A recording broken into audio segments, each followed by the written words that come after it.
ఆ సింపుల్గా వాళ్ళని సరే అసలు ఎందుకు వ్యతిరేకించాలని ఒక్కసారి వాళ్ళు ఆలోచించరు. ఎందుకంటే సింపుల్ వాళ్ళు వ్యతిరేకిస్తారు, కానీ అసలు ఎందుకు వ్యతిరేకించాలి, ఆయన ఎందుకు వ్యతిరేకించాలి?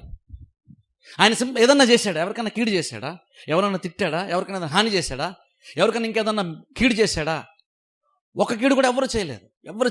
ఈవెన్ ఆయన అక్షరాలు ఆయన తీర్పులోని తీసుకొచ్చి జస్ట్ రాజు చేత ఈయన దోషి అని చెప్పేసి ప్రొనౌన్స్ చేయించేసి ప్రకటించేసి ఆయన సిలువ వేసేద్దామని అనుకొని పిలాతు దగ్గర పంపించినప్పుడు ఈవెన్ ఆయన కూడా అన్ని రకాలుగా ఇంట్రాగేట్ చేశాను సార్, అసలు ఆయనలో ఏ లోపము దోషము తప్పు ఆయనలో కనబడలేదట.